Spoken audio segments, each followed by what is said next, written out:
Hello Nitro fans, Racing 393. This is part 9 of my Condor build. We're trying to turn this into a rally car. So I may have got the numbers mixed up in my previous videos. I could never remember, but this is definitely part 9. And in this video, we got a glimpse in the last video, nevertheless, of my new location is my RC shed. So that's pretty much up and running now. But in this video, we're going to put the electrics in. So down here, I'm going to show you, it's just stuff, it's nothing really spectacular. Couple of servos, nothing servo in it. But I've done the Eli's short. I can't get words out, but such a busy weekend. I'll start again. Half height servos, so that when you put the full height servos, especially where the throttle goes, throttle linkage, it touches the bottom of the chassis, and the wires that you want to tuck down inside have to sort of fit round that. And what I try to do is, I like to have a nice tidy wiring system on the cars, but the wires can go underneath the servos. So that's that. We've got a very expensive, is that the right way up? It doesn't really matter. Samwa receiver, £80. So it's probably about nearly $100, probably. Yeah. I know you can get like knockoff these, like copies, probably. But I don't know. I use these in all my cars now. We'll try to, and some of them are removable because I've only put them on with Velcro. I need a few more because some of them you can't actually get to because when you put them in the car, they're kind of sealed. There is one that I could have took off, but then it sort of upsets the programming of the receiver. I don't know. I'm a bit fussy like that, I'm afraid. And the final bit, batteries and a new switch. Is that it? That's it. So that is going to be this video. We're going to install the electrics, dial them in, program the transmitter, get them working, and hopefully, well, actually not hopefully, because the weather's going to be okay in the UK for at least a couple of days. We'll get a start video, a proper start video, and an actual semi-running, I wouldn't say running out and streaming it down a runway, but at least a controlled video of this moving. I'm still waiting for the shell. I've ordered it, and I've contacted the guy, and he's waiting for window masks. So, yeah, it is the right wheelbase. I'm hoping it will fit. Like the width, it's like these. I said before, these buggies are strange footprint. They're not really anything. That's why they're buggies. So when you put like a full-size shell on, it don't quite look right. I've had quite a lot of comments as well, various things and bits and pieces regarding this. It's enjoyable. I like chatting to people about what they think, and I just enjoy the interaction and like working on older Nitros and things. I find it very interesting. So anyway. Let me go on about shite. Let's get down into the hobby shed and we'll start assembling the electrics in this car.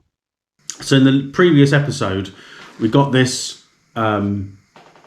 It didn't start it for long because I didn't want to make too much of a noise. I didn't have a tube on the exhaust, which I would normally run if I'm running it indoors, like in the shed. But it started, and it seems, to me, it's good enough for what I saw. In this video, what we're going to do now, the process is going to be to, paint the wheels, or dye the wheels, hopefully. That's a bit of a will it work or not. Put the electrics in, 2 servos and a receiver. Get it all plumbed in, wired in and bound to the receiver. And then we'll probably give it a bit of a start up and a tune.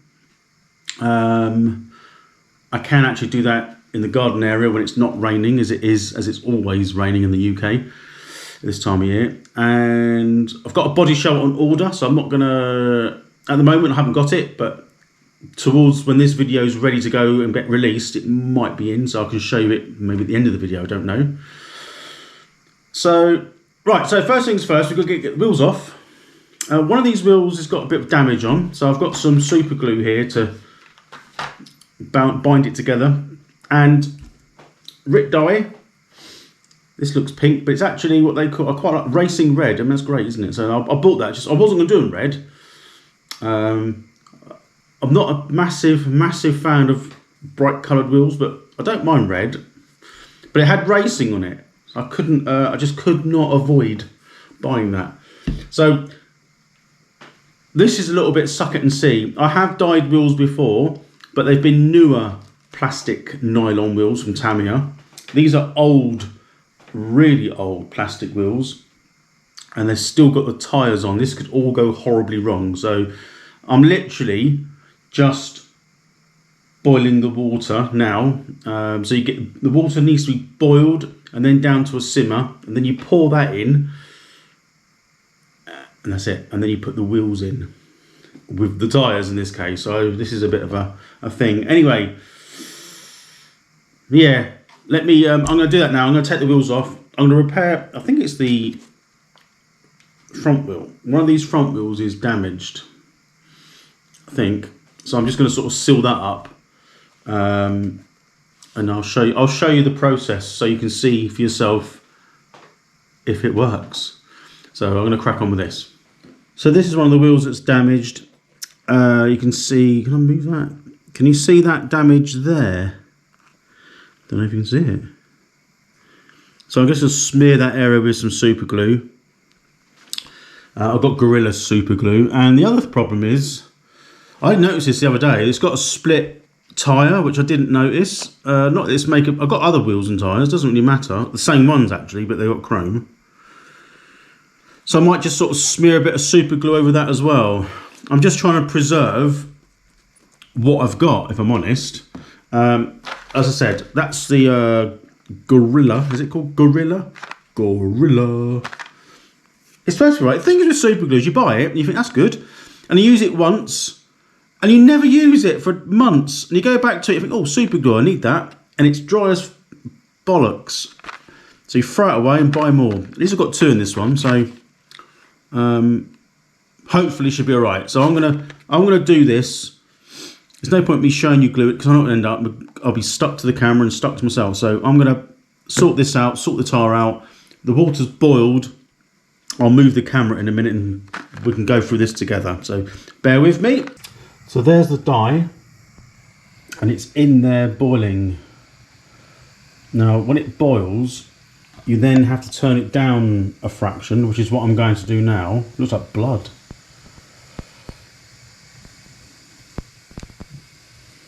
So I've turned it down.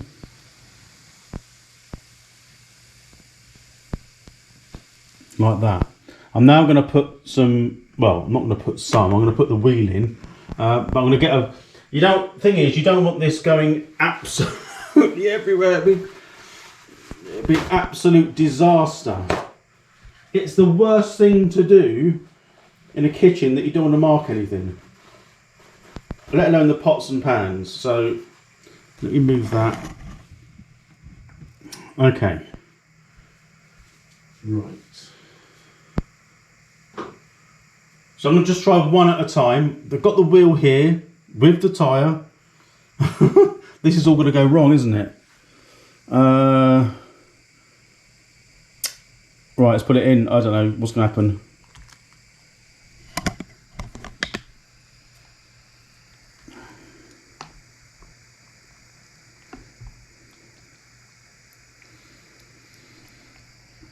I might need it on a bit more than that. You can see it goes everywhere.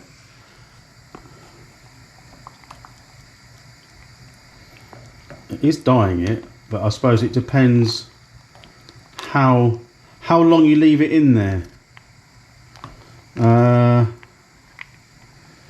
Never quite sure.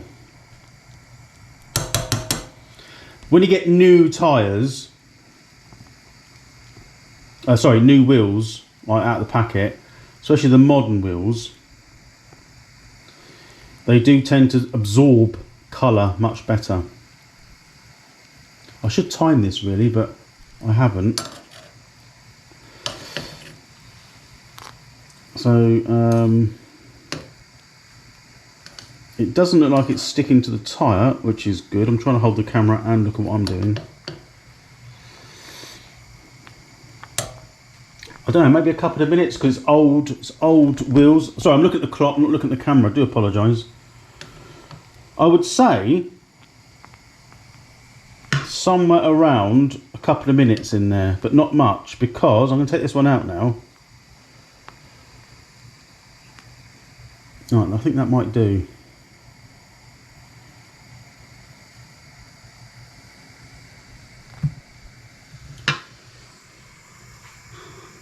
So that looks like it might not be an actual perfect covering because the chrome, not all the chrome's come off these wheels. But that was probably not even a minute, that was probably about 40 seconds. The longer you leave it in there, the better. But that's much better than, let me get the original one. We can see the original one here, so you get the rear one. It's good enough. So that's what it was, and that's what it's going to go like. Yeah, I can't really fault that. It hasn't gone on the tyre, which is good. It's not nylon, is it? So I'm gonna put the rest in. I'll be back when I'm done because it's a bit of a dodgy thing to do.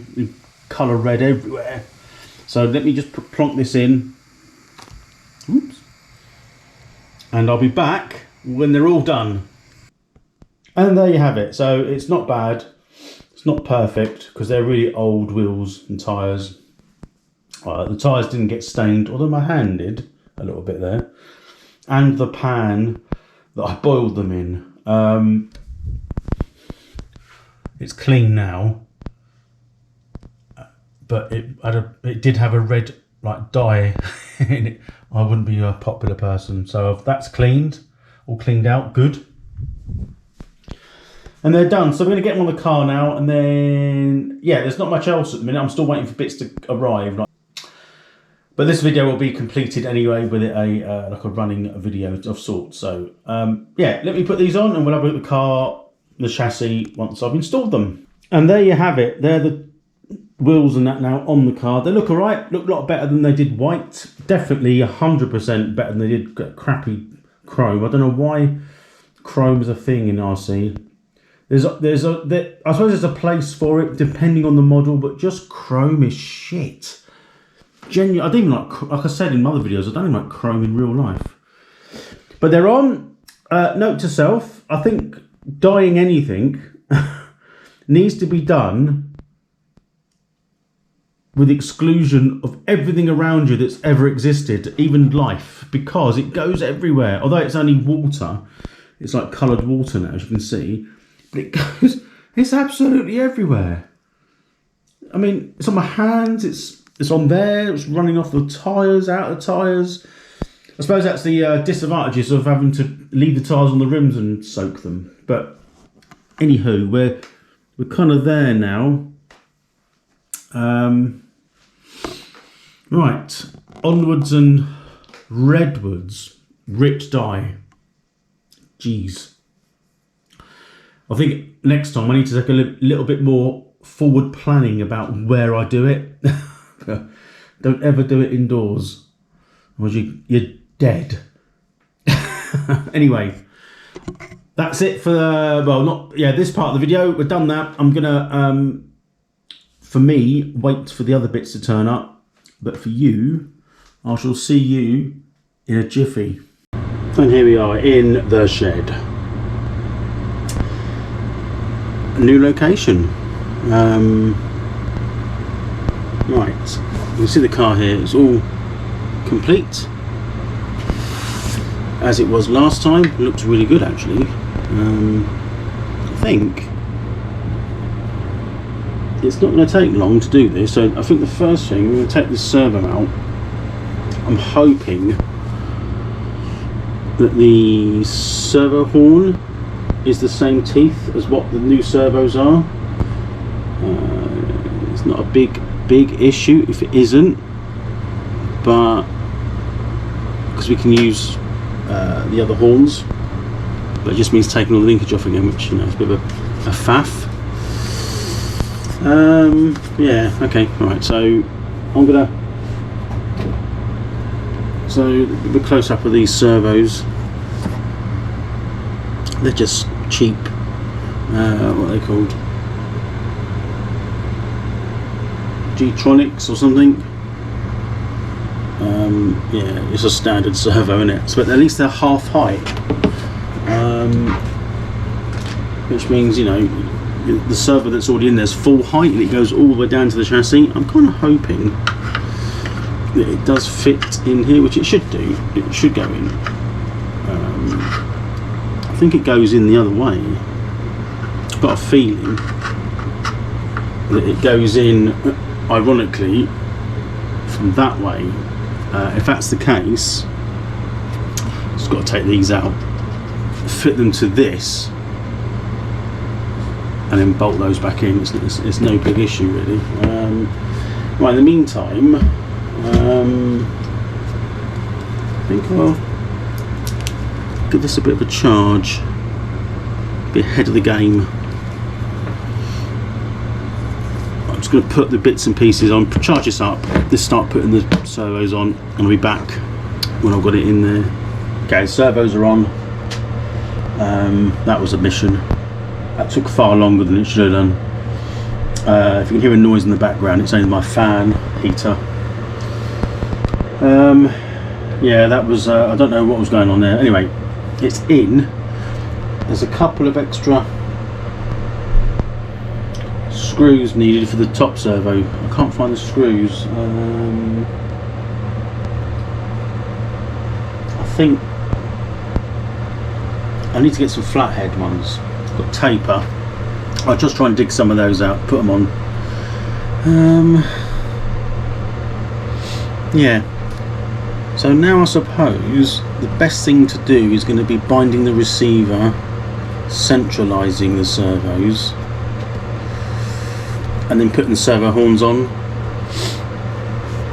and then getting rid of all this wiring. Battery's still charging, so that's all good. Yeah, that probably took me, I couldn't find the bits, that probably took me about, I don't know, 2 hours just to put them in because I couldn't find anything. So the steering servo there's gone in pretty quick, neat I should say, not quick.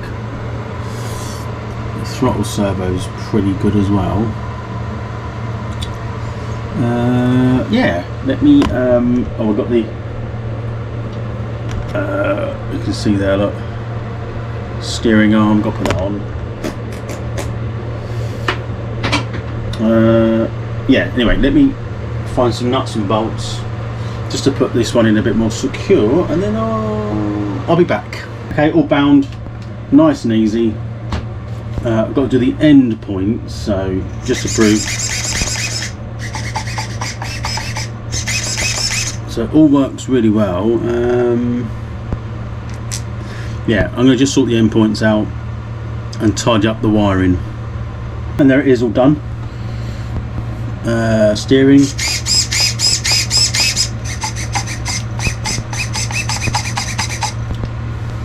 So it all works. Well, the electronics work anyway. I reckon, should we see if it will fire up and tune? I'm not sure. That's the next thing, isn't it? So we'll give it a fire up and we'll see what we can do. Okay, let's get some fuel in it.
Oh.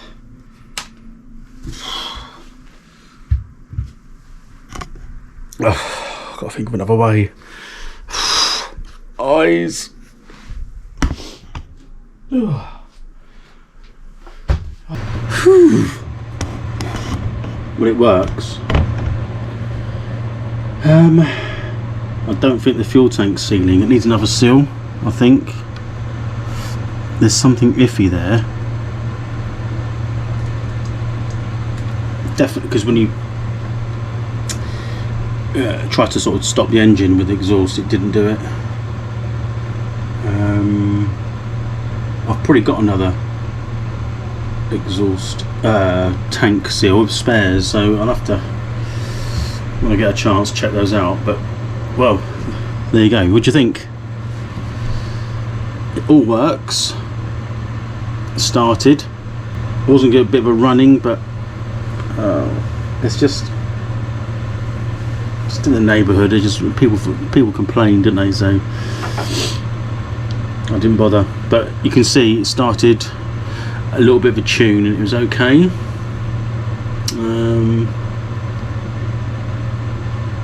Yeah. So just the seal. You can see. I don't know if you can see it actually. The seal on there is a bit iffy. Not sure why that is, but anyway, the brakes are still slightly on. A bit too much. I need adjustment. But everything all sounds good. But the brakes are in its natural position there. A bit binding, I think. I've got no leaks, which is a good thing.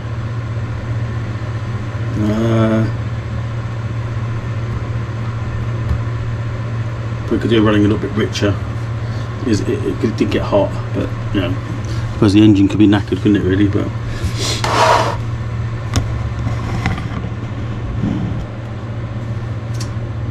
what do you think? That's part 9. I suppose, yeah, I'm waiting for the body shell now, so that'll be the next episode. I'm not sure how long that's going to take, unfortunately. Hopefully it will fit something else, isn't it? See how I feel. So I might see if I can get this moving, this car.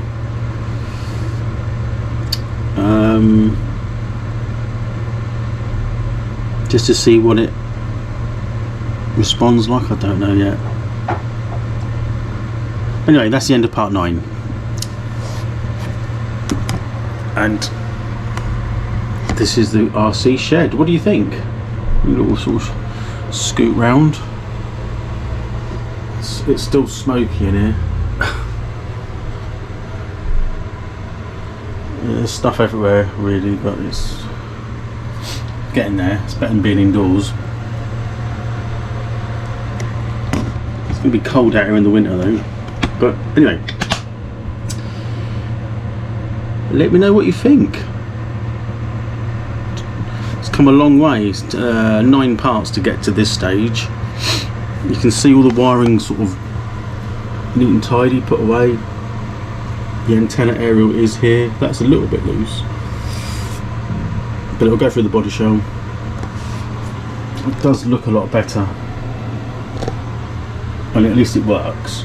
Give it a like, give it a thumbs up, spread the word. Vintage Nitro. Can't get much better than that, can it? My eyes are still stinging. Jesus God. Anywho, thanks for watching, and I'll see you next time.